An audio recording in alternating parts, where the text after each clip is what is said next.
नमो नाकार ब्रह्मणादिमुक्तिकारणं घटमपि प्रचोदेन तस्मै श्रीगुरवे नमः। गुरुब्रह्मा गुरुर्विष्णु गुरुदेव महेश्वर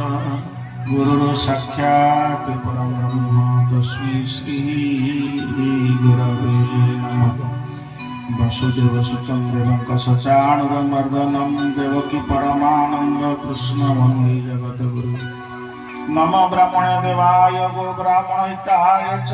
जगद्हिताय कृष्णाय गोविन्दाय नमः। हे कृष्ण करुणार सिंधु दीनबंधु जगतपते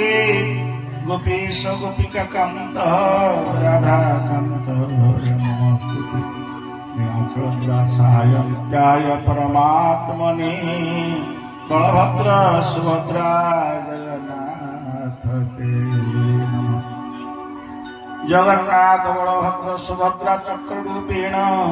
दारुब्रह्म स्वरूपाय ओम उमा कात्यायनी काली गौरी होमोतीश्वरा शिवा भवानी रुद्राणी सर्वाणी सर्वमंगला पूर्णा पार्वती दुर्गा उड़ानी चंडिका अंबिका महापन दुर्गा महादुर्गा गिरी दुर्गा चक्रम दुर्गा श्री दुर्गा दुर्गा महिषामर्दिनी गुरु दुर्गा शक्ति दुर्गा चंद्र दुर्गा चंद्रमा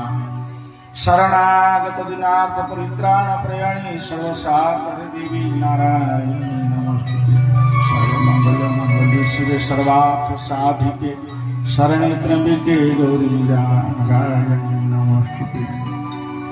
रामाय रामचंद्राय रामभद्राय वधूसे रघुनाथाय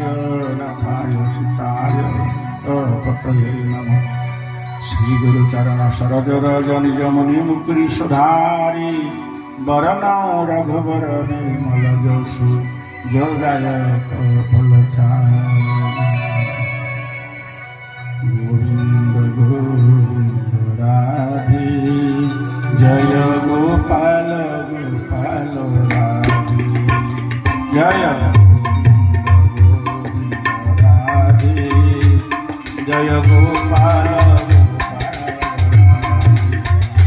जय राधे जय गोपाल जय गोविंद गोविंद राधे जय गोपाल गोपाल राधे जय गोविंद गोविंद राधे जय गोपाल गोपाल राधे जय गोविंद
रानी की, जय श्याम सुंदर की, जय राधा वल्लभ की, जय राधा दामोदर की, जय माँ पूर्णमासी की, जय देवी वन दुर्गा की, जय दुर्गा माधव की, जय माँ भाग्य मंगला की, जय भक्तवत्सल भगवान की, जय आनंद कुंड भगवान की, जय सचिदानंद भगवान की, जय अपना अपने गुरु गोविंद की, जय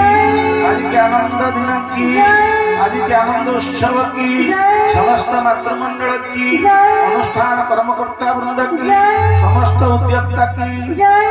समस्त साधु संत महात्मा की, जय ईश्वर मंगल हो, बोल आनंद कुमार। हरि बोलो भगवान सब आज जागर उपवास करछन्ति आ नाम जो हुड़ाहुड़ी हरिबोल टिके कमी जाउछि काहेकि ना आज उपवास रही प्राय उपवास थे खाई पी थे बड़ आनंदर दिन सुखर दिन आज दिन भली दिन नुहे आज संध्या भली संध्या नुहे ये पवित्र संध्यारे आज जागर देवदेव महादेव आज हूँ आज तंकरी जन्म तिथि भक्तमान अगणित भक्तमान भारतवर्ष विश्व आज प्रभुकर आज उजागर रही से दीपज्योति परम ब्रह्म दीपज्योति जनार्दन दीपम हृदय पापम दीपज्योति नमस्ते समस्ते श्री ज्योतिमय भगवान को देवदेव महादेव समस्ते से होती सृष्टि संहार करता भगवान दायित्व सेवा देती तेणु प्रभुंर सेवा आज चरण पर अनंत कोटि बार निमिष्ट प्रणाम कृपा भिक्षा करुच्ची। आज हूँ द्वितीय दिन आम भोपाल ग्रामर ये वार्षिक उत्सव पूज्य साधु संघ माटी की प्रणाम कर बारंबार प्रणाम कर कारण जो माटी साधु संत महात्मा आविर्भाव हुए ये पुण्य माटी ये माटी रे अनेक महात्मा माने नामाचार्य गाया बाबा क्षेत्रवासी बाबा महिमाधर्मर अनेक साधु संत महात्मा माने आमे जहाँ को आज पाखे पाऊचे आमे तांको किछि भावुथिबे ये गाँव पुओ आउ ये आमरी संगे खेलुला हसुला बसुला आज सन्थ हो साधु हो एमती आपण मान मन भितर स्वाभाविक आस समस्त आसने जो मैंने ज्ञानी गुणी बुद्धिजीवी जो मैंने आत्मज्ञान प्रतिष्ठित से भीतर आसब किंतु साधारण लोक मान मन भितर जो मैंने विषय भितर जंजाल भितर रही किए कौन गोटे कही मन भितर से कथा ही पशि जाए से कथा को भावी हुए चिंता करे तेणु आम जहाँ पाइचे माटी पुण्य माटी तेणु किए जानी जेने से कुलू बोली डाकुले से आज एडे बड़ सन्थ महात्मा हो किए जानी जहाँ से माटी प्रणाम कर समस्त साधु संत श्रद्धेय धर्मानंद बाबा अद्वैत बाबा आनंद बाबा सत्य प्रज्ञानंद बाबा सुमंत बाबा समस्त साधु संत महात्मा चरण वंदना करुच्ची कृपा भिक्षा करुच्ची आ समस्त संगीत गान जो मैंने साहय सहयोग करनी माँ मैंने बापा मैंने समस्त भाई मैंने बंधु मैंने सब आसछन्ति दूर दूरांत भक्त मैंने आस्ते आस्ते भक्त कम है कहीं जागर समस्ते प्राय जहाँ माँ मैंने बहुत संख्यार आसछन्ति तेणु से भक्ति शक्ति मातृमंडली समस्त प्रणाम जनाऊँ कृपा भिक्षा करुच्ची तेणु प्रभुंकर कृपा कृपारे सतुभ कृपारे सर्व हुई कहा कृपा किछि ना तेणु सब इच्छा इच्छा जहाँ मत इच्छा मोर इच्छा ना इच्छा तुम्हार ये हूँ समर्पण भाव तेणु आम जो आज ये संगीत गान करते समय पर्यंत बसुंट भाई बंधु मैंने आज जो दु पैसा बहुत प्रयास करी चेष्टा करी धर्म सभा कले साधु संत महात्मा को डाकिले केते कष्ट केते दुख जो माने अनुभवी जो माने ये संस्था बा ये जो माने सब उत्तप्त भाव जड़ित होती से केते दुख कष्ट राति निद्रा ताकू डाकिबा केमिति करिबा ये सब कम छोटिया कथा नुह अनेक भगवान ଅନେକ ଜୀବ ସୃଷ୍ଟି କରିଛନ୍ତି କିନ୍ତୁ ସ୍ୱତନ୍ତ୍ର ଯନ୍ତ୍ର କିନ୍ତୁ ଗୋଟେ ଅଛନ୍ତି ଠାକୁରଙ୍କ ପାଖେ ପାଖେ ମୁଁ ଦେଖୁଛି ଅନାଦି ବାବୁଙ୍କୁ ଆମ ତେଣୁ କେତେ ସପ୍ରାୟ ଗୋଷ୍ଠୀରେ ସତ୍ସଙ୍ଗରେ ଠାକୁରଙ୍କ ପାଖକୁ ଆସନ୍ତି କିଛି ତାଙ୍କୁ ନ ମିଳୁଥିଲେ କିଛି ଯଦି ନ ମିଳୁଥାନ୍ତା କିଛି ସେ ଭାବରେ ସେ ବାରିଆ ହେଇନଥାନ୍ତେ ତାହେଲେ ଏତେ ଦୂର ଦୂରାନ୍ତରୁ ଭକ୍ତମାନେ କାହିଁକି ପ୍ରଭୁଙ୍କ ପାଖକୁ ଆସୁଛନ୍ତି କଣ ପାଇଁ ଆସୁଛନ୍ତି ଅନେକ ସାଂସ୍କୃତିକ କାର୍ଯ୍ୟକ୍ରମ ହଉଛି ସବୁବେଳେ ରେକର୍ଡ ଡ୍ୟାନ୍ସ ହଉଛି ସେ ଅନେକ ନାଟକ ବଡ଼ ବଡ଼ ଯାତ୍ରା ପାର୍ଟି ଆସି ବିଭିନ୍ନ ପ୍ରକାର ସବୁ ହଉଛି କାର୍ଯ୍ୟକ୍ରମ ହଉଛି କିନ୍ତୁ ଏ ଆଧ୍ୟାତ୍ମିକ ସଭା ହରିକଥା ସେ ଭାଗବତ ପାରାୟଣ ହଉ ରାମାୟଣ ହଉ ଯାହା ହଉ ତେଣୁ ହନୁମାନ ଚାଳିଶା ହଉ କି ପ୍ରଭୁଙ୍କର ଆଧ୍ୟାତ୍ମିକ କୌଣସି ଯେକୌଣସି ଗୁରୁଦେବଙ୍କର ଯାହା ସେ ଠାକୁର ନିଗମାନନ୍ଦଙ୍କର ହୁଅନ୍ତୁ ଠାକୁର ଅନୁକୂଳ ଚନ୍ଦ୍ରଙ୍କର ହୁଅନ୍ତୁ ଠାକୁର ରାମକୃଷ୍ଣ ପରମହଂସଙ୍କର ହୁଅନ୍ତୁ ସେ ମହିମା ଧର୍ମର ହୁଅନ୍ତୁ ଯୋଉ ଅଛନ୍ତି ସମ୍ପ୍ରଦାୟ ସବୁ ରହିଛି ସବୁ ଭିତରେ ଯୋଉ ଏଇ ଯୋଉ ଗୁଣଗାନ ପ୍ରଭୁଙ୍କର କଥା କଥାବାର୍ତ୍ତା ହରି କଥା ଆଉ ସବୁ ବ୍ୟଥା ଆଉ କଥା ତେଣୁ ପ୍ରଭୁଙ୍କର କଥାରେ ଯୋଉମାନେ ମରିଛନ୍ତି ତେଣୁ କେତେ କେତେ ମରିଛନ୍ତି ଆପଣ ମାନେ ଆମ ଗାଁରେ କେତେ ଭକ୍ତ ପ୍ରାୟ ଖାଲି ଭକ୍ତନ ଦୀକ୍ଷା ନୁହଁ ଶ୍ରଦ୍ଧାଳୁ ଲୋକ ମଧ୍ୟ ଅଛନ୍ତି କିନ୍ତୁ ଯୋଉମାନେ ଶ୍ରଦ୍ଧାଳୁ ଲୋକ ଦୀକ୍ଷା ଶିକ୍ଷା ନ ନେଲେ ମଧ୍ୟ ଠାକୁରଙ୍କ ପାଖକୁ ଆସିଛନ୍ତି ତେଣୁ କଣ ତା ଭିତରେ ରହିଛି କଣ ଭାବ କଣ ରହିଛି ସେ ଭିତରେ ରହିଛି ଯାହାକୁ ଅନୁଭବ କରୁଛନ୍ତି ଯାହାକି ପ୍ରଭୁଙ୍କ ପାଖକୁ ଆସିଛନ୍ତି ହଁ ଅଛି ସେ ଜିନିଷ କଣ ନା ଏ ଭବ ସଂସାର ଉଦ୍ଧାର ଆଉ ଯେତେ ପ୍ରକାର ସବୁ ନାଟକ ତାମସା ଯାହା ଅଛି ତାହା ଭିତରେ ଏ ଦେହକୁ ଖାଦ୍ୟ ଦେଲା ଭଳି କୌଣସି ଖାଦ୍ୟ ନାହିଁ ଏ ଆଧ୍ୟାତ୍ମିକ ଖାଦ୍ୟ ଏ ଆତ୍ମଜ୍ଞାନ ଏ ଯୋଉ ଯାହା କଲେ ଆତ୍ମସନ୍ତୋଷ ଆତ୍ମାକୁ ଆତ୍ମା ଯେବେ ସ୍ମରେ ପରମ ଆନନ୍ଦ ବିହରେ ତେଣୁ ଆତ୍ମସନ୍ତୋଷ କେମିତି ହବ ଦେହ ତ ଖାଇ ବଳିଷ୍ଠ ହଉଛି କେତେ ପ୍ରକାର ଖାଦ୍ୟ ଭଲ ମନ୍ଦ ଖାଉଛି କିନ୍ତୁ ଆତ୍ମା କେମିତି ଖୁସି ହବ ଆନନ୍ଦ ହବ ତେଣୁ ଦେହଠୁ ଆତ୍ମା ଅଲଗା ଦେହ ଭିତରେ ଦେହି ଅଛନ୍ତି ଆପଣ ଦେଖିଥିବେ ଫରୁଆ ଭିତରେ ସିନ୍ଦୁର ଥାଏ ତେଣୁ ସବୁ ଏ ଜୀବାତ୍ମା ଆମେ ଯୋଉ ଦେହ ଗୋଟେ ଏବେ ଧାରଣ କରିଛେ ସେ ଝିଅ ମାନେ ମା ମାନେ ବାପା ମାନେ ଭାଇ ମାନେ ବନ୍ଧୁ ମାନେ ଯେତେ ଆମେ ସମସ୍ତେ ଅଛେ ସମସ୍ତ ଭିତରେ ସେ ଫରୁଆ ଭିତରେ ଯେମିତି ସିନ୍ଦୁର ଥାଏ ଠାକୁର ଏଇ ଯୋଉ ମନ୍ଦିର ଆମକୁ ତିଆରି କରିଛନ୍ତି ତା ଭିତରେ ଆତ୍ମା ଇଏ ଦୁଃଖ ସୁଖରେ ସେ ଭାଗି ହୁଏ ନା ସେ ନିନ୍ଦା ପ୍ରଶଂସା ଦ୍ୱାରା ନଥାଏ ତାର ରୋଗ ଶୋକ ବି ନଥାଏ ସେ ସମସ୍ତ ଭୂତରୁ ଅଲଗା ପଞ୍ଚଭୂତରୁ ବିଲଗ ସେ ହଉଛି ଆତ୍ମା ଯାହାକି ପରମାତ୍ମାଙ୍କର ଅଂଶ ସ୍ୱରୂପ ତେଣୁ ଆମେ ସମସ୍ତେ ଦେହ ଜ୍ଞାନ ଭିତରେ ଆମେ ଜଡ଼ିତ ଆମେ କଣ କାହାର ହେଇଗଲେ ଆମେ ସମସ୍ତ ଦୁଃଖ ଲାଗୁଛି କଷ୍ଟ ଲାଗୁଛି ରୋଗ ଶୋକ ହେଲେ ଆମେ ଚିନ୍ତିତ ହେଇପଡୁଛେ ଆଜି ଅଭାବ ଅନାଟନ ଦେଖିଲେ ଆମେ ଭାଙ୍ଗି ପଡୁଛେ ଯେତେ ପ୍ରକାର ସବୁ ରହିଛି ଏ ସବୁ ଭିତରେ ଆଧ୍ୟାତ୍ମିକ ଅଧିଦୈନିକ ଅଧିଭୌତିକ ଯେତେ ପ୍ରକାର କିଏ ଆକ୍ସିଡେଣ୍ଟ ହେଇଗଲେ ଚାଲିଗଲା କାହାର କଣ ହେଇଗଲା କିଏ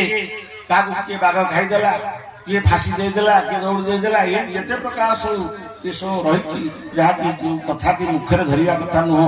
ଅଶୁଭ ସେଇ କଥା ଗୁଡାକ ସେଇଗୁଡାକ ସବୁ ସାଧାରଣ ଲୋକମାନେ ଯୋଉମାନଙ୍କର ଦେହବୋଧ ଜ୍ଞାନ ଥାଏ ତାଙ୍କ ଭିତରେ ଏସବୁ ପ୍ରବେଶ କରେ ବୋଲ ଆନନ୍ଦିକ ବା ହରି ତେଣୁ ଆମମାନଙ୍କ ଭିତରେ ଆମେ ଯୋଉମାନେ ଆଧ୍ୟାତ୍ମିକବାଦୀ ଈଶ୍ୱରଙ୍କୁ ବିଶ୍ୱାସ କରନ୍ତି ଗୁରୁ ଗୁରୁଜନଙ୍କର ଆଜ୍ଞାକୁ ପାଳନ କରନ୍ତି ମାତା ପିତାଙ୍କର ସେବା ଧର୍ମ କର୍ମ କରିଥାନ୍ତି ଏବଂ ଭଗବତ ଶାସ୍ତ୍ର ଶାସ୍ତ୍ର ଶାସନ କରେ ମନକୁ ଆପଣ ଦୈନନ୍ଦିନ ଶାସ୍ତ୍ର ଅଧ୍ୟୟନ କରିବେ ପରମ ଶାସ୍ତ୍ର ଭାଗବତ ଅଭ୍ୟାସ କରୁଥିବ ନିତ୍ୟ ଶାସ୍ତ୍ର ମନକୁ ଶାସନ କରିବ ଆଉ କିଏ ଆମକୁ ଶାସନ କରିବ ଆମ ଉପରେ କିଏ ଅଛି ଆମ ବାପା ମା ଏସବୁ ଆମକୁ ଆକଟ କରିବା ପାଇଁ ଆମ ମନକୁ ଆକଟ କରିବ କିଏ ମନକୁ କିଏ ରଖିବ କଣ୍ଟ୍ରୋଲ କିଏ କରିବ ତା ଭିତରେ ଶାସ୍ତ୍ର ଭଗବାନଙ୍କ ନିଶ୍ଚିତ ବାଣୀ ଭଗବାନ ଯାହା କହି ନେଇଛନ୍ତି ତାହା ଲିପିବଦ୍ଧ ହେଇକି ରହିଛି ତେଣୁ ଠାକୁରଙ୍କର ଯେତେ ଭଜନ କୀର୍ତ୍ତନ ଆମେ ସବୁ କରୁଛେ ଠାକୁରଙ୍କର ନିଷ୍କୃତ ବାଣୀ ମୁଖରୁ ତାଙ୍କରି ମୁଖରୁ ତାଙ୍କରି ହାତରୁ ତାଙ୍କରି ମା ନିଜେ ସରସ୍ୱତୀ ସବୁ ଲେଖିଦେଇଛନ୍ତି ସବୁ କଣ ପାଇଁ ନା ଏଇ ଜୀବ ଉଦ୍ଧାର ହେବା ପାଇଁ ଆମେ ଯେତେ ମା ଭଜନ ପଢୁଛେ ସାଧାରଣ ଯୋଉ ଭକ୍ତମାନେ ଗୁରୁଦେବ ତ୍ରାଇକର ଗୁରୁ କୃପା ହିଁ କେବଳ ଜୟ ଦୁର୍ଗା ମାଧବ କେତେ ଭଜନ ଶିଖିଥିବେ ପୂଜାପୂଜି ଶିଖିଥିବେ କିନ୍ତୁ ଏଇ ଯୋଉ ତାରି ଭିତରେ ରହିଛି ଦୃଢ ତତ୍ତ୍ୱ जो तत्व जानिले तुटे भ्रांति भव सागर तरी ज्ञाति गोविंद गोविंद गोविंद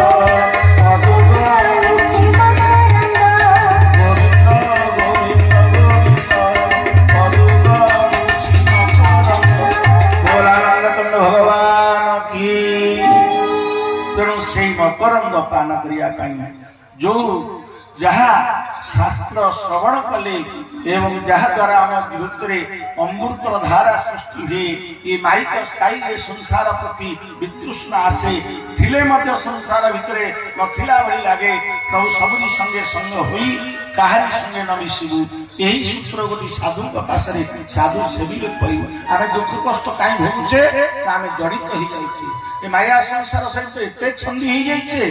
जहा कि आम आगु चली गले दुख लागुछि कि आम पाखक आसी घसीले बसिले आमे दुख लागुछि क्यों हेई गला किछ अघटन घटन घटी गला दुख लागुछि कारण आमे देहगत ज्ञान रहिछे आमे गुरुदत्त मंत्र को स्मरण करूनी गुरुंकर गुरु होची गुण अतीत रुजे रूप वर्जित हरिहर ब्रह्मा जाक ध्यान निर्गुण निष्काम शून्य नाविका गुरुपाद पद्म नौका गुरुपाद पद्म नौका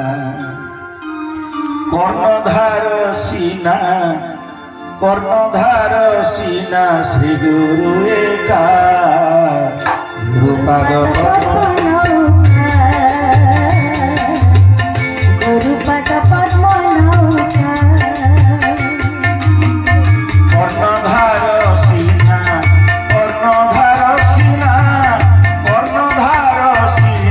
श्री गुरु एका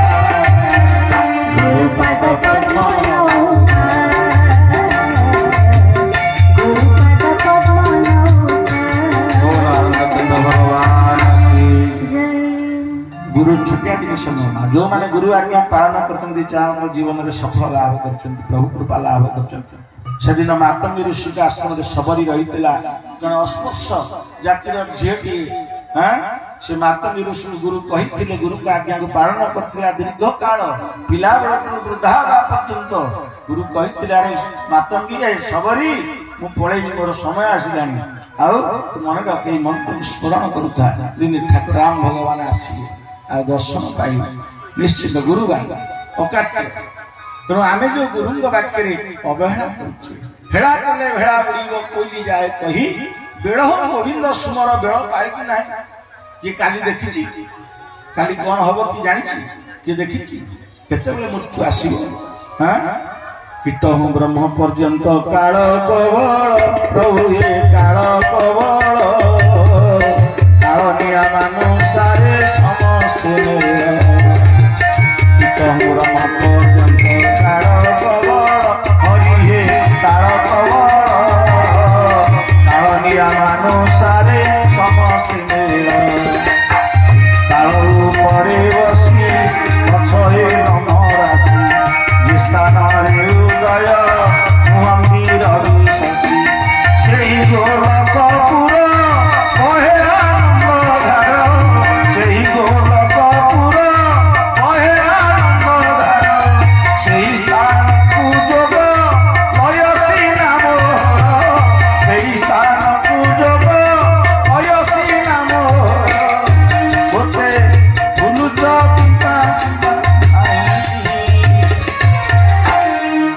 आनंद कन्न भगवान तेणु गुरुदेव जी समस्त काल ये जो संसार त्रिताप आम जो कहूचे जदि आपणकर निष्ठा रुदेव प्रति विश्वास आपको कौन सी आसो ना कथा ना पत्र भाया पत्थर भाया आसने पत्र भाया लगे संसार बोझ लगे ना संसार बाधा लगे ना संसार बाधा राधा नाम प्रिय शुद्धा सदा सर्वदा राधा भजिले न लगे संसार बाधा राग जीवर मर्म धा होती परम से आत्मा परमात्मा जाना जीव परम को जाना से राधा कृष्ण को आम हृदय मंदिर में जाना जो तत्व ठाकुर अभिराम परमंश देव हाँ अति गूढ़ तत्व ଆପଣ ଭାବନ୍ତୁ ନାହିଁ ସାଧାରଣ କଲେଜରେ ପଢା ଯାଏ ନାହିଁ ସେଇଭଳି ডিগ্রি বা সেইভাবে যে যোগ্য কলেজ যোଉଠି ଭଲ ଭଲ ପିଲାଙ୍କୁ ଯୋଉ କଲେଜ ଗ୍ରହଣ କରି ଠାକୁର ଅଭିରାମ ପରମହଂସ ଦର୍ଶନ ଆପଣମାନଙ୍କ ଅନେକ ପୁଣ୍ୟ ବଳରେ ଠାକୁରଙ୍କୁ ଲାଭ କରିଛନ୍ତି। ଆପଣ ଆମେ ହେୟ ଜ୍ଞାନ ମନ କରୁଛୁ ପ୍ରକୃତ ଗୁରୁଙ୍କର ଯୋଉ ଯାହା କୃପା କରି ଦେଇଛନ୍ତି ତାକୁ ଆମେ ସାଧାରଣ ଜ୍ଞାନ ବୋଲି ସାଧାରଣ ବୋଲି ଭାବୁଛୁ ନହେଲେ ଆମେ ଦୁଃଖ କଷ୍ଟ କାହିଁ ଭୋଗନ୍ତି। ତେଣୁ ମୋ ପାଖରେ ପ୍ରଭୁ ଅଛନ୍ତି ସେ ଦୂରରେ ନାହାନ୍ତି। ମୋର ପାଶେ ପାଶେ ଛନ୍ତି ନନ୍ଦନ କିମ୍ପା ବସି ମୁଁ କରିବି ମୋର ପାଶେ ପାଶେ ଛନ୍ତି ନନ୍ଦନ କିମ୍ପା ବସି ମୁଁ କରିବି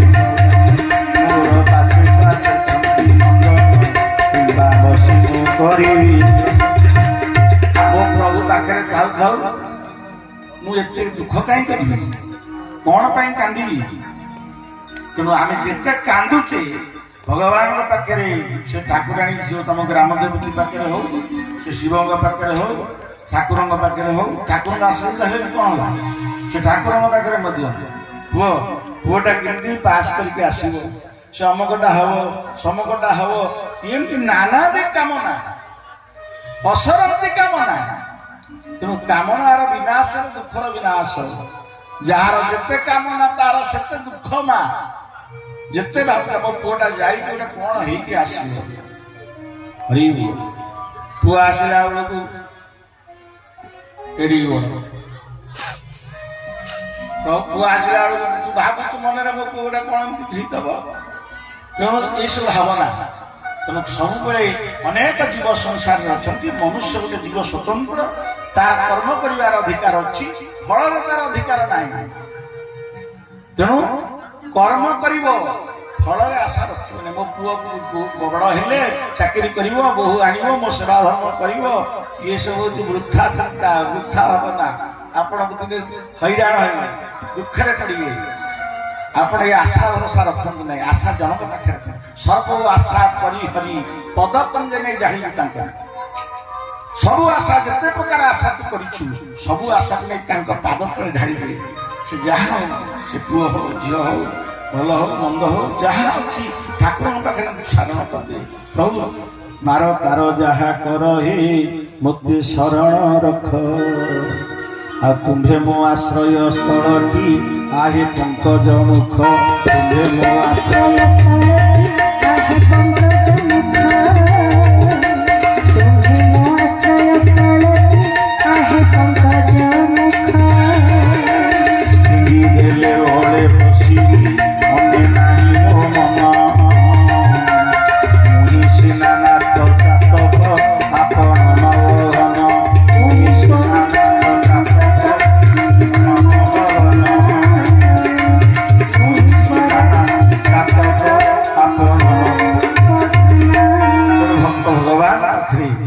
ନିଜକୁ ଶରଣ ବସେ ପ୍ରଭୁ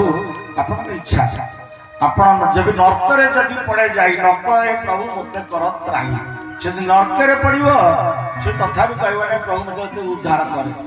ପ୍ରଭୁ ଯଦି ମୋର କିଛି କର୍ମରେ ଭୁଲ ଥାଏ ମୁଁ ସେ ନର୍କ ଭୋଗ କରେ। ଦିନେ ସ୍ୱରୂପ ସ୍ୱାମୀ ସେ କଥା ମହାପ୍ରଭୁ କହିଲେ ପ୍ରଭୁ ମୁଁ ଦେଖୁଛି ଆପଣଙ୍କ ପାଖରେ ଅନେକ ଦିନ ଅତିବାହିତ କଲେଣି ଅଙ୍ଗସଙ୍ଗ ଲାଭ କଲିଣି ଆପଣଙ୍କ ସେବା କରୁଛି ସବୁ କରୁଛି କାହିଁକି ମୋ ମନ ଭିତରେ ଏତେ ବିକାର ହେଉଛି କଣ ପାଇଁ ଏତେ ବିକାର ସୃଷ୍ଟି ହଉଛି। ନାରେ ଆମେ ଜାଣିଛେ ତୁମର ପୂର୍ବ ଜନ୍ମର ମଙ୍ଗଳାରେ କହୁଛନ୍ତି ଆମେ ତ କହିପାରୁଛୁ ଯାହା ତେଣୁ ସେ କହେ ମୋର ପୂର୍ବ ଜନ୍ମର ତମର ପୂର୍ବ ଅନେକ ରହିଛି ଯାହା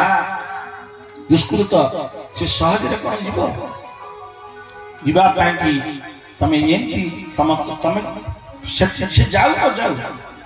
ତମେ ଯାହାଙ୍କ ପାଖରେ ଶରଣ ପଶ ତାଙ୍କୁ ଭଲ ଭାବରେ ଧର ଟିକେ ତାଙ୍କ ପ୍ରତି ଦୃଢ ବିଶ୍ୱାସ ରଖିଥା ଯାଉଛି ଯିବ ଯିବ ତ କେତେ ବାଟ ଯିବ ମନ ବଳେ ଗଲେ ମାୟାକୁ ଜ୍ଞାନ ଅଙ୍କୁଶ ଧରି ପ୍ରଭୁଙ୍କ କାର୍ଯ୍ୟ କରିବାକୁ ତାକୁ ଆଣ ଉତାରି ପ୍ରଭୁଙ୍କ କାର୍ଯ୍ୟ କରିବାକୁ ତାକୁ ଆଣ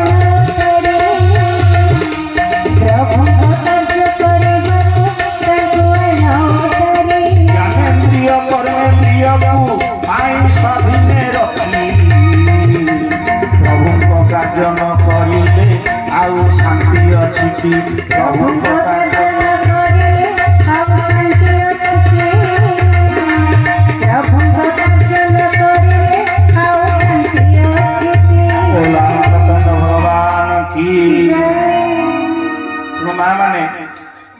ସ୍ୱଭାବ ଚଞ୍ଚଳ ଏ ମନର ସ୍ୱଭାବ ହଉଛି ଚଞ୍ଚଳ ମା ସବୁ ଏଇଠି ଦବ ଯାଇ ଘରଟା କଣ ଦେଇଛି ନା ନାହିଁ ପୁଅଟା ଶୋଇଥିଲା ଆଉ ଉଠିବ କି କଣ ମନର ସ୍ୱଭାବ ତେଣୁ ମନକୁ ଟାଣି ଆଣିବ କୋଉଥିରେ ନା ଜ୍ଞାନ ଅଙ୍କୁଶ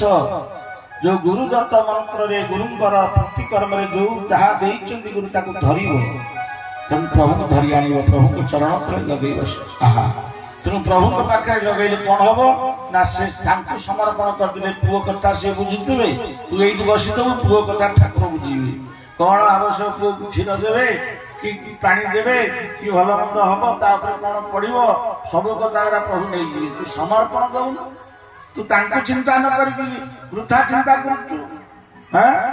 ବୃଥା କଥାଟାରେ ନିତ୍ୟ ମାତି ଅଛୁ ସତ ଛାଡ଼ି ମିଛେ ଭୁଲୁ କାହିଁକି ପଥୁକି ହୋଇ ବୃକ୍ଷ ମୂଳେ ବସିଛୁ ଶ୍ରମ ସରିଲେ କ୍ଷଣ ରହିବୁ କି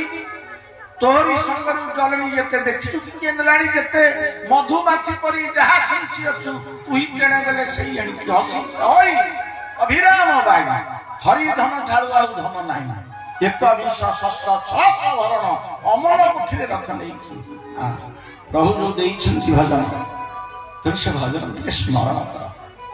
ତମେ କଣ ସ୍ମରଣ କରି ଠିକ ମନେ ପକେଇବ ଠାକୁର କୁହନ୍ତି ମୋ କଥା ଟିକେ ମନେ ରଖିଥିବ ମତେ ଟିକେ ମୋ ପ୍ରତି ଶ୍ରଦ୍ଧା ରଖିଥିବ ମତେ ଟିକେ ଭଲ ପାଉଥିବ ମୋ କଥା ଟିକେ ମନେ ରଖିଥିବ ଆର ଯାହା କହୁଥିଲେ ବାବା କଣ ନା ଗୁରୁଙ୍କର ପ୍ରୀତି କର୍ମ ଆପଣ ଯାହା ହୁଅନ୍ତୁ ନା କାହିଁକି କଣ ହେଇଯାଇଛି ସେ କଥା ପଛକୁ ପକାନ୍ତୁ ନାହିଁ ପଛ କଥା ଭାବନ୍ତୁ ନାହିଁ କିନ୍ତୁ ବର୍ତ୍ତମାନ ଯାହା ଆପଣଙ୍କୁ ମିଳିଛି ଭଗବାନ ଗୀତାରେ କହିଛନ୍ତି ଯେଡ଼େ ବଡ଼ ପାପୀଟା ହଉ ସେଠି ଥରେ ମୋ ପାଖରେ ଶରଣ ପଶେ ମୁଁ ତାର ଆଉ ପଛ କଥାକୁ ଦେଖେ ନା କାରଣ ସେ ଭାବି ଚିନ୍ତିକି ନେଇଛି ଯେ ସର୍ବସ୍ୱ ଆଉ ଉପରେ ଆଉ କିଛି ନାହିଁ ଆଙ୍କ ଆଉ ଉପରେ ଆଉ କଥା କିଛି ନାହିଁ ତେଣୁ ପ୍ରଭୁଙ୍କ ପାଖରେ ନିଜକୁ ସମର୍ପଣ କରିଦିଅ ପ୍ରଭୁ ତାର ଆଉ ଦୋଷ ଗୁଣ ଦେଖନ୍ତି ନାହିଁ ନା ଯେଡ଼େ ବଡ଼ ପାପୀ ହଉ ଅଜାମିଳ ନାମେ ସେ ମହାପାପୀ ତରିଗଲା ପୁତ୍ର ନାମକୁ ଜପି ତେଣୁ କେଡ଼େ କେଡ଼େ ପାପୀ ମାନେ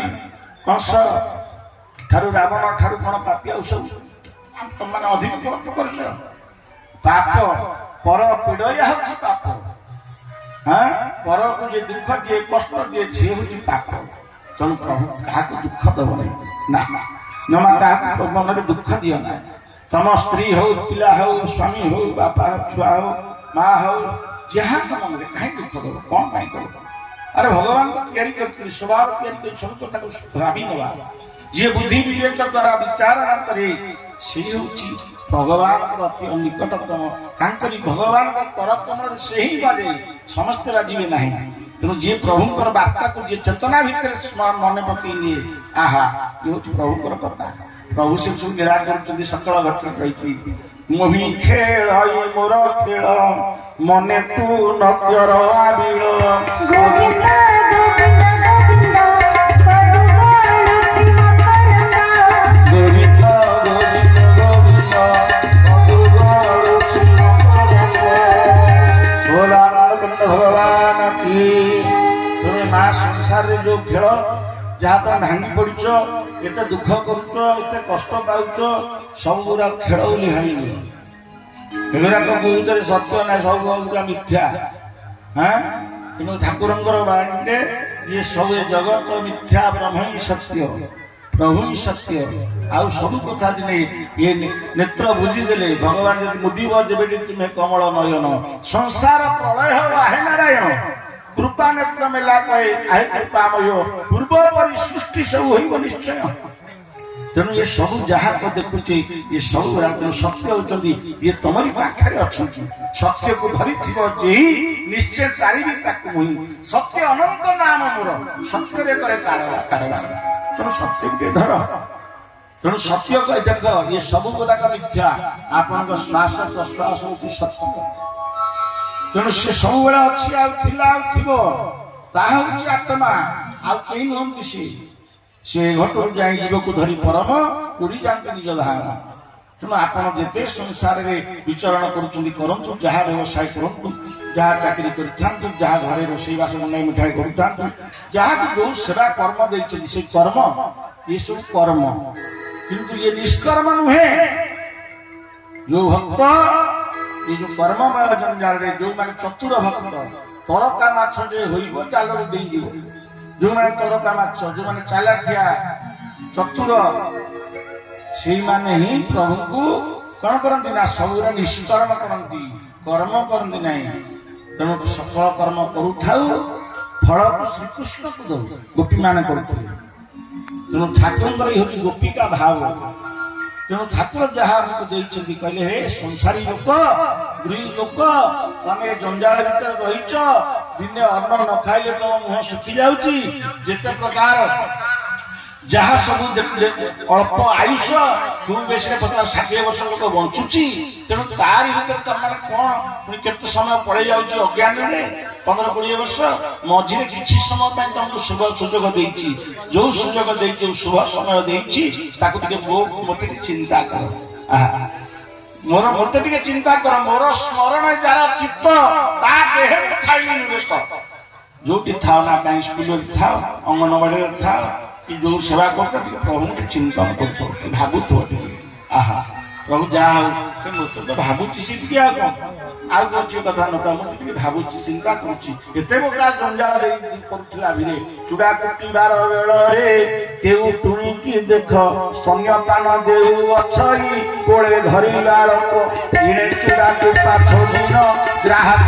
ଦିଅଇ, ଚୁଲି ଜାଳି ଚୁଡା ଖରଡ଼ି ପାଗକୁ ଦେଖୁଥାଇ, ଏଣେ ଢିଢି ବାହାରକୁ ହୁଅ ଇଶା ଭରାନ, କେତେ କାର୍ଯ୍ୟ କରଇ ଜଣେ ଏଣେ ଶ୍ରୀହରି ଧ୍ୟାନ, କେତେ କାର୍ଯ୍ୟ କରଇ ଜଣେ ଏଣେ ଶ୍ରୀହରି ଧ୍ୟାନ।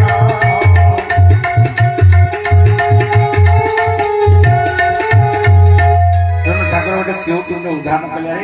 ଏତେ ସେବା କରୁଛି, ଏତେ କର୍ମ କରୁଛି, ତା ଭିତରେ ମୋତେ ଚିନ୍ତନ କରିପାରୁଛି। ତେଣୁ ଆପଣ କହିଲେ ଆମକୁ ଏତେ କହୁନାହାନ୍ତି କର୍ମ ଛାଡ଼ିବାକୁ। କର୍ମ କର,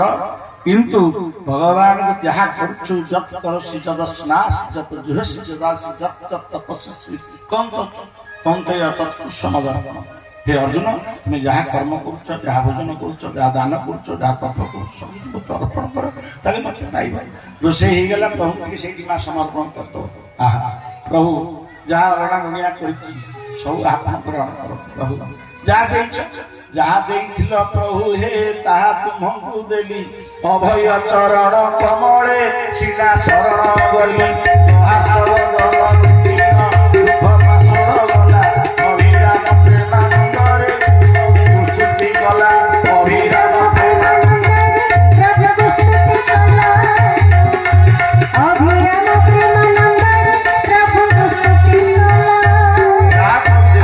ଭକ୍ତ ଜଣେ ଥିଲା ଆମ କୋରାପୁଟ ଶିମିଳି କୁହନ୍ତୁ। ସେ ଭକ୍ତ ଜଣେ ତାଙ୍କ ଶ୍ୱଶୁର ଥିଲେ। ସେ ବୋହୁ କହେ, ବାବା ଆମେ ଭାରି କଷ୍ଟରେ ଥିଲୁ, ଜାଳୁରୁ ଜଙ୍ଗଲକୁ ଯିବେ, କାଠ ଆଣିବେ, ପିଡ଼ା ବାନ୍ଧିବେ, ଆଣିକି ଠାକୁରଙ୍କୁ ଆଣିକି ଥୋଇଥିବେ। ମୋ ଶ୍ୱଶୁର କହେ, ପ୍ରଭୁ ଇଏକୁ ନେଇକି ଆଜି ଯାଉଛି, ଆଉ ଯାହା ହବ ଆପଣ ବିସର୍ଜନ। କି ଭାବ, ସେ ଭାବଗ୍ରାହୀ,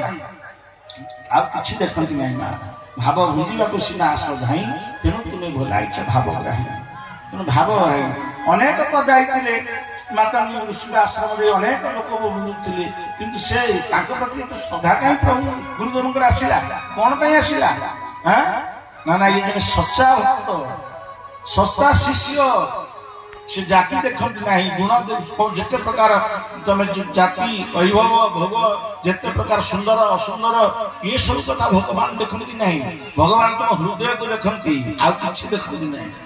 ଯାହାର ହୃଦୟ ଯେତେ ନିର୍ମଳ, ଯେତେ ନିଷ୍କପଟ ସରଳ ହୃଦୟ, ସେଇମାନେ ପ୍ରଭୁଙ୍କୁ ଲାଭ କରନ୍ତି, ଆଉ କିଛି ନାହିଁ। ଦିନେ ଜଣେ ଶେଠ, ଅନେକ ଧନ ସମ୍ପତ୍ତିର ମାଲିକ, ଧନର ଅଭାବ ନାହିଁ, ବହୁତ ଧନ ଜୀବନରେ ଉପାର୍ଜନ କରିଛନ୍ତି। ତେଣୁ ଭଗବାନ ସମସ୍ତଙ୍କୁ କଣ ଧନ ଦିଅନ୍ତି? ଯାହାଙ୍କ ମନ୍ଦିରରେ ଲକ୍ଷ୍ମୀ ଥିବେ, ପ୍ରଭୁ ଅଯାଚିତ ଭାବରେ ଧନ। ଆଚାର ଲକ୍ଷ୍ମୀ, ଆମର ଆଚାରହୀନ ହେଇଯାଉଛି। ତେଣୁ ଲକ୍ଷ୍ମୀ କୋଉଠୁ ଆସିବେ? ଆମ ଭିତରେ ଆଚାର ନାହିଁ। ତେଣୁ ଆମର ଆଚାର ନାହିଁ, ବିଚାର ବି ନାହିଁ। ଲକ୍ଷ୍ମୀ କୋଉଠୁ ଆମ ପାଖକୁ ଆସିବେ? ବିଚାର ବିଷ୍ଣୁ, ଆଚାର ଲକ୍ଷ୍ମୀ। ବିଚାର ଦରକାର, ସମତା ବିଚାର, ପକ୍ଷପାତ ଆମ ଭିତରେ ରହୁଛି। ଭଗବାନଙ୍କୁ ଆମେ ଲାଭ କରିପାରିବା ବିଷ୍ଣୁ। ଆମ ଭିତରେ ଆଚାର ନାହିଁ, ସୂଚି ନାହିଁ, ନା ତେଣୁ ମା ଆମେ ସମସ୍ତେ ଯେତେ ଯାହା ଟିକେ ସମର୍ଥ ଯେ ପର୍ଯ୍ୟନ୍ତ ଅଛନ୍ତି ନିଜର ବେଳେ ତ କିଛି କରିହବ ନାହିଁ ନା କରିବା ଯେତେବେଳେ ଆମେ ପଡ଼ିଯିବା ଶଯ୍ୟାଶାୟୀ ହେଇଯିବା ହାତ ଗୋଡ଼ ଚାଲିବନି ଆମେ କିଛି କରିପାରିବା ନାହିଁ ତେଣୁ ଯେପର୍ଯ୍ୟନ୍ତ ଆମେ ସତେଜ ଅଛେ ଆମ ସମର୍ଥ ଅଛେ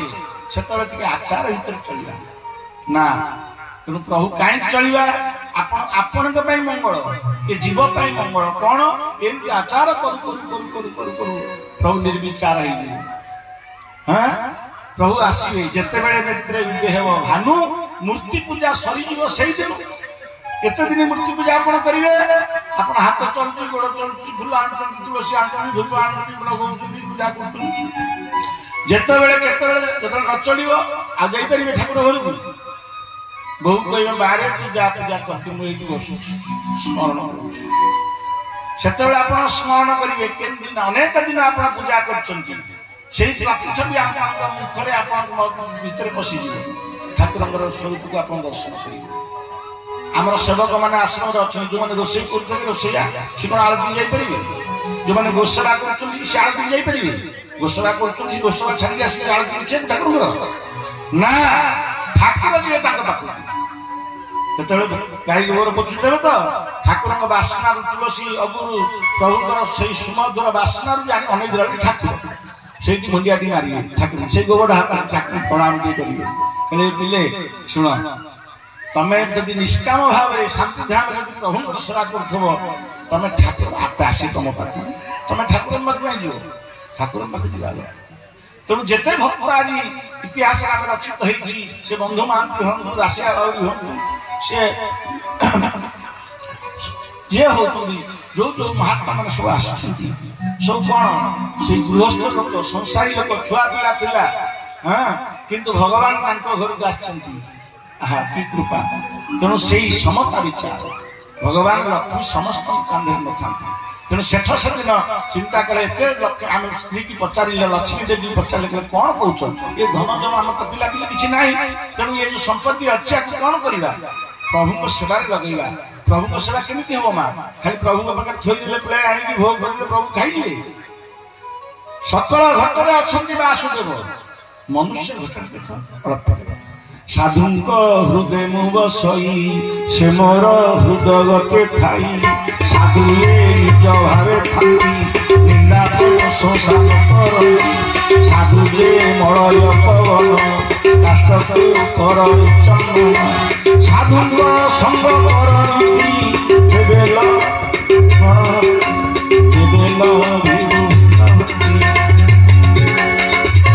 ସାଧୁ ସଙ୍ଗ କଲି ନିର୍ମଳ ଭକ୍ତି ଲାଭ କରିବେ ସେଦିନ ସନ୍ଥ ସେବା ପାଇଁ ତାଙ୍କ ମନ ଭିତରେ ସ୍ୱାମୀ ସ୍ତ୍ରୀଙ୍କ ମନ ଭିତରେ ଉଦୟ ହେଲା ଆମେ ସନ୍ଥ ସେବାରେ ଲଗେଇଦେବା ସାଧୁ ସନ୍ଥଙ୍କ ସେବାରେ ସବୁ ଧନ ଯେତେ ଉପାର୍ଜନ କରୁଛେ ସବୁ ପ୍ରଭୁ ଧନ ସାଧୁ ସନ୍ଥ ସେବା କରିବା ସ୍ତ୍ରୀ ପଚାରି ତମେ କଣ କହୁଛ ନା କି କଥା କହୁଛ ଏଇ ତ ହଉଛି ଭାବ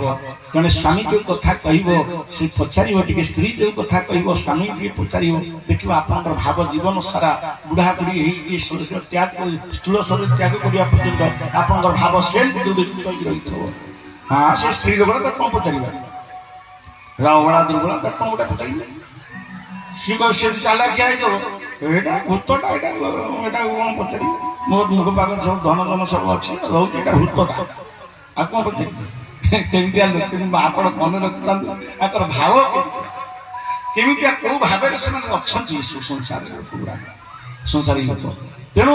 ଯୋଉମାନେ ପ୍ରକୃତରେ ଜଣେ ଆଧ୍ୟାତ୍ମିକବାଦୀ ଈଶ୍ୱର ବିଶ୍ୱାସ ଗୁରୁଦେବଙ୍କ ଶରଣ ପଶିଥାନ୍ତି ସେମାନେ ତାଙ୍କ ମନ ଭିତରେ ଭାବନା ଈଶ୍ୱର ଜ୍ଞାନ କରନ୍ତି ସ୍ୱାମୀଙ୍କୁ ମଧ୍ୟ ଈଶ୍ୱର ଜ୍ଞାନ କରନ୍ତି ଶାଶୁ ଶ୍ୱଶୁରଙ୍କୁ ଈଶ୍ୱର ଜ୍ଞାନ କରନ୍ତି ନା ତେଣୁ ଜୀବନ ଯାହା ହଉଛି ଯେତେ ମତେ କଷ୍ଟ ହଉଛି କଷ୍ଟ ତ ହବ ଶରୀର ଭଗବାନ ଶରୀର ଦେଇଛନ୍ତି ପଞ୍ଚଭୂତର ଶରୀର ପଞ୍ଚଭୂତର ଫାନ୍ଦେ ବ୍ରହ୍ମ ବି ପଡି କାନ୍ଦେ ଭଗବାନ ହେଲେ ମଧ୍ୟ ପଞ୍ଚଭୂତ ଦୁଃଖ କଷ୍ଟ ସହନ୍ତି ଆମକୁ ଜିନିଷ କଷ୍ଟ ଆସିବ ତେଣୁ ସବୁ ଅବସ୍ଥାଟି ସମାନ ମାତ୍ରକ ବାଲ୍ୟ ପୌଗଣ୍ଡ କୈଶୋର ବାର୍ଦ୍ଧକ୍ୟ ଆମେ ବାଲ୍ୟ ବେଳେ ଯାହା ଥିଲେ ଯୁବକ ଯୁବତୀ ବେଳେ କଣ ସେୟା ଅଛି ତାପରେ ଆଉ କିଛି ଦିନ ପରେ ଯୋଉ ଆସୁଛି ସେ ଅବସ୍ଥା କଣ ସେୟା ରହୁଛି ଏବେ ଆମେ ଯୋଉ ଅବସ୍ଥାରେ ତା କଣ ସେୟା ଅଛି ନା ତେଣୁ ସବୁ ବଦଳି ଯାଉଛି ସବୁଗୁଡାକ ବଦଳି ଯାଉଛି ତେଣୁ ଏଗୁଡ଼ା ସବୁ କ୍ଷେତ୍ର ସବୁଗୁଡାକ ସମାନ ଥିବ ତା ନୁହଁ ତେଣୁ ଆପଣ ଦୁଃଖରେ ଅଛନ୍ତି କିଛି ସମୟ ପରେ ଆପଣ ଦେଖ ସେ ଦୁଃଖ ଆଉ ନଥିବ ସେମିତି ଭଗବାନ ପାଖରେ ସେ ଚିନ୍ତା କଲେ କହିଲେ ନା ଆମେ ସନ୍ଥ ସେବାରେ ଲଗେଇବା, ସାଧୁ ସନ୍ଥଙ୍କ ସେବାରେ ଲଗେଇବା, ସାଧୁଙ୍କ ହୃଦୟକୁ ବସେଇ ସେ ମୋର ହୃଦୟଗତ ଥାଇ। ତେଣୁ ସାଧୁଙ୍କ ହୃଦୟ ଭଗବାନ ସାଧୁ ସନ୍ଥ ସେବା ହେଲା। ଧୀରେ ଧୀରେ ସନ୍ଥମାନେ ଧୀରେ ଧୀରେ ଧାଡ଼ି ଲଗେଇଲେ। ଦେଖିବେ ଆପଣ ଯୋଉ ଭକ୍ତ ଘରେ ସାଧୁ ସନ୍ଥ ଯାଉଥିବେ ଅତିଥି ସେବା ହଉଥିବ, ଯିଏ ଭିକାରୀଟେ ହେଲେ ମୋତେ ଆଡି ଘରେ ଅଛି ନା ମୋତେ ଗଣ୍ଡେ ଖାଇବାକୁ ଦେବୁ, ମୁଁ ଆଜି ଖାଇବି ଗଣ୍ଡେ। କାହିଁ ତା ଘରେ କହିବ, ତା ଘରେ କାହିଁ କହିବନି ନା ଜାଣିଛି ଆ ଭିତରେ ଲକ୍ଷ୍ମୀ ଅଛନ୍ତି, ଭଗବାନ ଆ ଭିତରେ ଅଛନ୍ତି, ପ୍ରଭୁ ଅଛନ୍ତି। ଏ ବିଶ୍ୱାସ କରେ ତେଣୁ ଯୋଉମାନେ ନାସ୍ତିକ ତାଙ୍କ ଘରକୁ ଜମା ବୋଲ ଆନନ୍ଦ କନ୍ଦ ଭଗବାନ କି। ତେଣୁ ପ୍ରଭୁଙ୍କର ତେଣୁ ସେଦିନ ଚିନ୍ତା କଲେ କହିଲେ ସାଧୁ ସନ୍ଥ ସେବାରେ ଲଗେଇବା। ତେଣୁ ଶତ୍ରୁ ଲୋକ ସାଧୁମାନେ ଧୀରେ ଧୀରେ ପ୍ରବଳ ବେଗରେ ଆସିଲେ। 100ରୁ 150, 200, 500, 1000 ପର୍ଯ୍ୟନ୍ତ ସାଧୁ ଆସିଲେ। ସନ୍ଥମାନେ ସେବକମାନେ ଆସିଲେ, ସେବକମାନେ ରହିଲେ ସେବା କରିବା ପାଇଁ। ସବୁ ପ୍ରକାର ଠିକଣା ବାଟରେ ଚାଲିଲା। ବହୁ ଆନନ୍ଦ ଉତ୍ସାହରେ ସନ୍ଥ ସେବା ହେଲା। ଆଉ ଏମିତି ହଉ ହଉ ଦିନେ ଦିନେ ଚିନ୍ତା କଲେ ସେ କହିଲାରେ ସେବକମାନେ ଅଛନ୍ତି, ବିଶ୍ୱସ୍ତ ସେବକ କେହି ମିଳୁନାହାନ୍ତି। ମୋ ମନ କଥା ଜାଣିଲା ଭଳିଆ ଏମିତି ଭାବିକି ଦାନ୍ତଟା ଘଷୁଛନ୍ତି। ଏଠୁ ବନ୍ଧ ଆଗରେ ବସି ଦାନ୍ତଟା ଘଷୁଛନ୍ତି। ଭୋରୁ ଭୋରୁ ଦେଖିଲେ ଗୋଟେ ଛୋଟ ପିଲାଟେ, ଛୋଟ ପିଲାଟେ ଆସି ଦେଖିଲେ ଯାଉଛି, ଡାକିଲେ ବାବୁ ଶୁଣୁ ଶୁଣୁ ଶୁଣୁ, ଆରେ ପୁଅ ତମ ଘର ନାଁ ଜାଣିନି, ବାପା ମା ନା ମୁଁ କହିପାରିବିନି, ଆଉ କଣ କରୁଛ ନା କିଛି କରୁନାହିଁ, କୋଉଠି ଖୋଜୁଛି ଗୋଟେ ଚାକିରି ଯଦି ମିଳିଯାନ୍ତା ରହିଯାନ୍ତି। ଆରେ କି ଚାକିରି କରୁଛ? ଆଉ ଶୁଣ, ଆଉ ଆମର ଏଠି ସନ୍ଥ ସେବା ହୁଏ, ସାଧୁ ସେବା ହୁଏ, ଏସବୁ ଏଇଟା ମୋର ପିଲାବେଳ ଅଭ୍ୟାସ, ମୁଁ କରିପାରିବି, କିଛି ଅସୁବିଧା ନାହିଁ। ଆଉ ତାହେଲେ କଣ କେତେ ବେତନ ନେବ, କେତେ ଦରମା ନେବ? ନା ଦରମା କିଛି ନାହିଁ ଆଜ୍ଞା, 5 ଥର ଖାଇବି, ଚକାଚକ ଖାଇବି, ଭଲ ଖାଇବି, ମୁଁ ଟିକେ ଭଲ ଖାଏ, ଆଉ ଥରେ ନୁହଁ 2 ଥର ନୁହଁ 5 ଥର ଖାଇବି। ନା କିଛି ଖାଇବା ପିଇବା ତ ଅସୁବିଧା ନାହିଁ, ଆମର ତ କୌଣସି ଅସୁବିଧା ନାହିଁ। ତେଣୁ ଯୋଉମାନେ ବଡ ଲୋକ ଦେଖିବେ, ସାଧାରଣ ଲୋକ ଛୋଟିଆ ଲୋକ ଗୁଡାକ ସେ ସବୁ ଛୋଟ କଥା ଗୁଡାକ ପଶେ। ତେଣୁ ବଡ ଲୋକଙ୍କର ଯୋଉମାନେ ପ୍ରକୃତରେ ବଡ ଲୋକ କିଏ କଣ ଧନରେ ନା ମନ ଯୋଉମାନଙ୍କର ବଡ ଭଗବତ ବିଶ୍ୱାସୀ ଯୋଉମାନେ, ସେମାନଙ୍କ ଭିତରେ ଛୋଟ କଥା ଗୁଡା ପଶିବନି। କିଏ କଣ କହିଦେଲା, କିଏ କଣ ଆସିଗଲା, କିଏ କଣ ଚାଲିଗଲା, କିଏ କଣ ନେଇଗଲା। ଦବା ନବା ସଂସାର କରିଛ ଯେଣୁ ଦେଇ ନେଇ ଯାଅ କର୍ମ ଫଳ ତମୁ। ତେଣୁ ଦବା ନବାର ସଂସାର ନା କିଛି ଆମେ ଆଣିନଥିଲେ, ନା ନେବା ନାହିଁ। ପ୍ରାସାଦ ପୌଡ଼ ମନ୍ଦିର କେଣେ ଯିବ ତୁଇ ପୁଣି ଯିବୁ କଣ, ଏଇଠାରେ ସର୍ବସଙ୍ଗରେ ସୁମନ କେହି ତ ନଥିବେ ଜଣେଇବା ତୋରି। ତେଣୁ ଯେତେ ଆମେ ଏସବୁ କୁଆଡେ ସବୁ କିଛି ଯିବ ଆମ ସାଙ୍ଗରେ ନା, ଭଗବାନ ଗୋଟେ ଆନନ୍ଦ ପାଇଁକି ଜୀବକୁ ଗୋଟେ ନଟର ପଟର କରିବା ପାଇଁକି ଭଗବାନ ଏସବୁ ଖେଳ ଖେଳିଛନ୍ତି। ଆମେ ଗୋଟେ ଖେଳଟାକୁ ଆମେ ଗୋଟେ ସତ୍ୟ ବୋଲି ଭାବି ନେଇଛେ ନାଇଁ କି। ତେଣୁ ଆମେ ମାନେ ଯେତେ ସବୁ ଦୁଃଖ ସୁଖ ହଉ, ଯାହା ହଉ, କାହା ଭିତରେ ବାଡିଆ ପିଟା ହଉ, ମଡ଼ା ଧରା ହଉ, ଯାହା ହଉ, କଣ ଏସବୁ ଏରା ବୁଝିଲେ ଆପଣ ବୁଝି ନାହାନ୍ତି ବୋଲି ଆପଣ ସେଟା ଧରିଛନ୍ତି। ନାଇଁ ଏ ମୁଁ ତା ସହିତ କଥା ହେବି, ସେ ମତେ ଏମିତି କହିକି ଯାଇଥିଲା ମୋ ଘରେ ଆସିକି, ମୁଁ ଆଉ ତା ଘରକୁ ଯିବି। ଏମିତିକି ଭାଇ ମଧ୍ୟ ଏତେ ଛୋଟ ମିନ୍ ମାଇଣ୍ଡ, ଯୋଉମାନଙ୍କର ମାନେ ଅତି ଅଜ୍ଞାନତା, ଯାହା କନସିୟସ୍ ଅଭାବ, ଚେତନାର ଅଭାବ, ଆଉ କିଛି ନାହିଁ। ଆମର ଚେତନା ନାହିଁ, ଭଗବାନ ଦୁଃଖ ପ୍ରକାଶ କରନ୍ତି। ତେଣୁ ଭଗବାନ ଏସବୁ ଜିନିଷ ଦେଖି କହିଲା ବଦ୍ଧ ଜୀବ ଗୁଡାକ ଆସିଥିଲେ ସଂସାରକୁ ଉଦ୍ଧାର କରିବା ପାଇଁ। ଭଗବାନ ନିଜେ ଆବିର୍ଭାବ ହେଉଛନ୍ତି, ମାନୁଷ ଶରୀର ଧରିକି ଆସୁଛନ୍ତି। ଠାକୁର ଅଭିରାମ ପରମହଂସ ଆସିଥିଲେ, କେତେ ଜଣ ତାଙ୍କୁ ଜାଣିଥିଲେ। ଅବଜାନନ୍ତି ମୁଢା ମାନୁଷ ମୁଢା ମାନେ ଅଜ୍ଞାନ ମାତ୍ରେ ମନୁଷ୍ୟ ଜ୍ଞାନ କରନ୍ତି, ସାଧାରଣ ଜ୍ଞାନ କରନ୍ତି, ସେମାନଙ୍କର ମଧ୍ୟ ଈଶ୍ୱର ଜ୍ଞାନ ଆସେ ନାହିଁ। ଯାହା ହଉ, ତେଣୁ ସେଦିନ ସନ୍ଥ ମାନେ ଚିନ୍ତା କଲେ, ଆରେ ସନ୍ଥ ମାନେ ବିଶ୍ୱସ୍ତ ସେବକ ଭାବରେ କହିଲେ, ଆଚ୍ଛା ତମ ନାଁ କଣ? ନା ମୋ ନାଁ ହଉଛି ଅନ୍ତର୍ଯ୍ୟାମୀ। ଶୁଣୁଛ ଲକ୍ଷ୍ମୀ ଦେବୀ, ଆଉ ପିଲାଟି ବଢିଆ ନାଁ। ଆଚ୍ଛା ଆମର କିଛି ଅଭାବ ନାହିଁ, ଆଉ ଶୁଣ, ଆଉ କିଛି ଅସୁବିଧା ନାହିଁ, 5 ଟଙ୍କା ଖାଇ 5 ଥର କଣ ଯାହା। ଶୁଣ, ଏଇ ଯୋଉ ଖାଦ୍ୟ ପରିଷିବ କିଏ? ମୁଁ ସବୁ କଥା କରିପାରେ, କିନ୍ତୁ ମୋ ଖାଦ୍ୟକୁ ତମ ସହଧର୍ମୀ ଲକ୍ଷ୍ମୀ ଦେବୀ ତିଆରି କରିବେ, ପକ୍ଷ ତିଆରି କରିବେ, ସେଇ ତାଙ୍କରି ହାତରେ ପାଇବେ, ଆଉ କାହା। ଦେଖ ଭଗବାନ ମା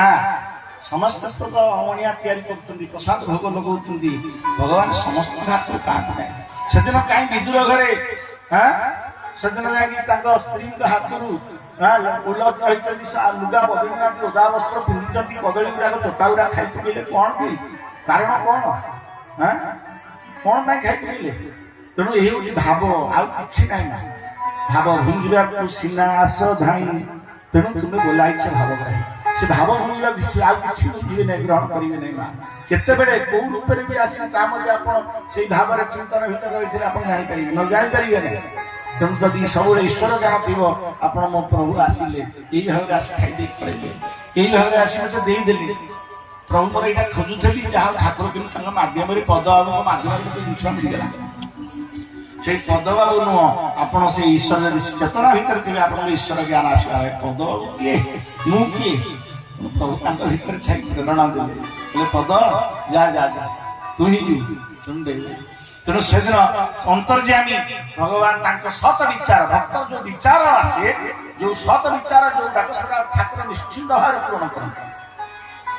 मानवर औवांचा केवल पूर्ण नुहे ईश्वर जहा इच्छा ताहा सिद्ध हुए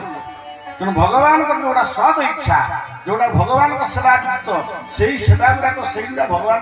आनिक दिखती तेणु से दिन ठाकुर कौन कले से अंतर्यामी कहले कहले प्रभु मोर किसी असुविधा नहीं तेणु आउ गोटे सर्त रहा ना ये कथा जब कहीं न जाने मुझे 5 थर खाऊ बोली ना ये कथा कहीं छोटिया कथा गुड़ा आम मुहर कहीं क्या कहू ना ठीक अच्छे भगवान 13 वर्ष काल रही 13 वर्ष रहा दिने साई पड़िशा लोक तो माँ लक्ष्मी देवी स्वतंत्र स्त्री लक्ष्मी देवी सहधर्म जापर पड़िशा घर कहले हे तुम कौन दुर्बल देखा ना दुर्बल कौन तुम टे बयस तो है आम आस्ते आस्ते परिणत बयस आउ दुर्बल कौन आ जानी आम घर अंतर्जामी पिलाटी अच्छे ना तो विश्वस्त सेवक तुम बढ़िया पिलाटी ना कौन तारी खाद्य मुझे 5 थर जो तैयारी कर अंतर्जामी अंतर्ध्यान हो गले बोल आनंद कबार जिते राति समस्त सेवा सरला जो खाद्य परसा है जिते से तो प्रसाद पाइबा बसिले किंतु अंतर्यामी सीना सेवक रूपे रखी कि पुत्रवत स्नेह देख माँ बोटी हो झीटी हो आम बोहू बोली भावुचे कहीं झील बोली भाविया अरे मो झीटा जमी असुविधा है आम भर परस्पर कहीं मनांतर होते कहीं आम दोष गुण बाछुचे कौन पाई से बाप हो पु हो स्वामी हो स्त्री हो पु हो ये सब हूँ आम निजुक आम चेतना भर रही ना मु भावुची मु जहाँ कहूँ ठीक मु भाव जहाँ कहीदेली से ठीक समस्त को लेकिन समस्त को लेकिन जो समता विचार कहुई ता भितर सब समस्त को सब प्रकार भाव देवु कि निज हाबुर विच्युत हो तेणु तुम समस्त भीतर सबसे बसिए सबसे निश्चित नाम हाँ हाँ बोलते कहिए बोलते ठान तुम समस्त सहित बसिए हसिए हसिए सब हुए कि निज हाबुर आप विच्युत हो देखिए आप शांति लाभ करेंगे तेणु से दिन चिंता कले कहले प्रभु तो अंतर्ध्यान कले डाकिले कहले अंतर्ध्यान अच्छा अंतर्ध्यान अंतर्ध्यान कहीं माँ कहीदे अरे से मना करते सर्त रखी जहाँ क्या कुछ कहबनी से दिन पड़िशा घर स्त्री लोक आगे कहीदे अंतर्ध्यान माछ तो रोषे कर खाद्य जहा एमती 3 दिन काल रोषेईवास है चुली जलिया नहीं भाई समस्त हाहा कले शांत माने कौन है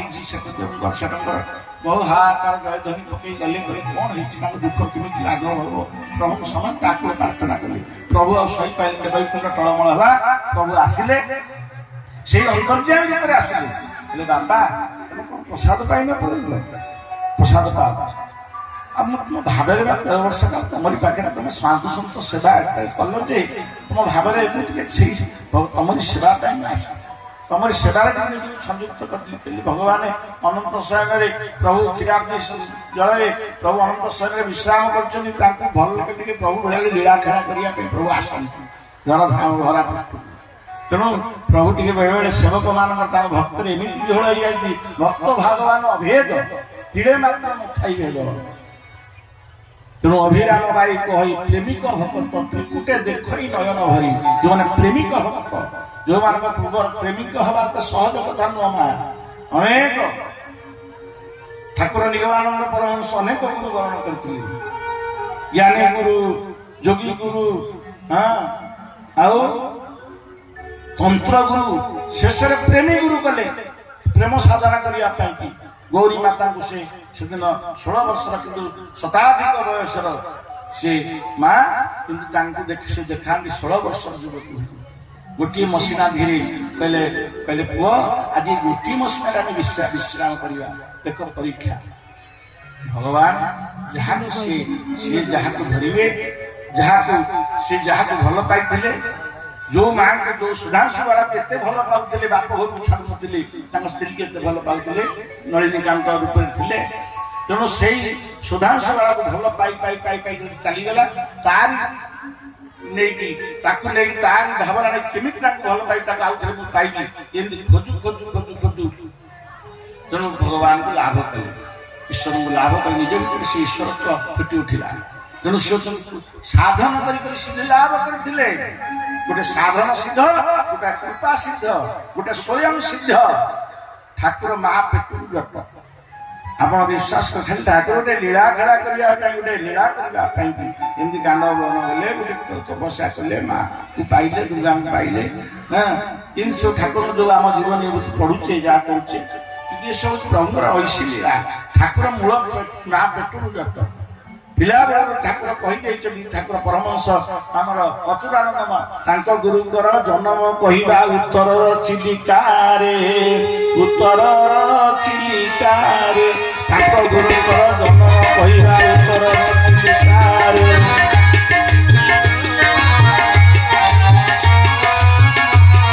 ତାଙ୍କ ଗୁରୁଙ୍କର ପ୍ରଭୁଙ୍କର ଜନ୍ମ ଏମିତି ଉତ୍ତର ଦିଗରେ ହେଇଥିବ ଦେବଦଜା କରିଥିବ ଲକ୍ଷ୍ୟ ଶିଷ୍ୟ ଯେଉଁ ଦିନ ପୂର୍ଣ୍ଣ ହେବ ସେଦିନ ଛାଡ଼ିବ ଦେହ ବୀର ସିଂହ ହେତୁ ତାଙ୍କୁ ଦେବ ଋତୁବଞ୍ଚ ହେତୁ 5 ଜଣ ଶିଷ୍ୟ ମୁକ୍ତି ପାଇବେ ସର୍ବେ ଯିବେ ଖପରରେ ପରମ ନାମ ବିଖ୍ୟାତ ହୋଇବ ଶ୍ରୀକ୍ଷେତ୍ର ହୋଇବ ଥରେ ଏ ମହାପୁରୁଷଙ୍କ ବାଣୀ ଆରେ ଖପରରେ ମାନେ କଣ ଆଉ ସବୁ 5 ଜଣ ଖପର ଅର୍ଥ ଏ ପ୍ରପତି ସେ ଜନ୍ମ ମୃତ୍ୟୁ ଭିତରେ କହିଲେ ସମସ୍ତଙ୍କୁ କଣ ପ୍ରଭୁ ଖାଲି ମୁକ୍ତି କରିବ କି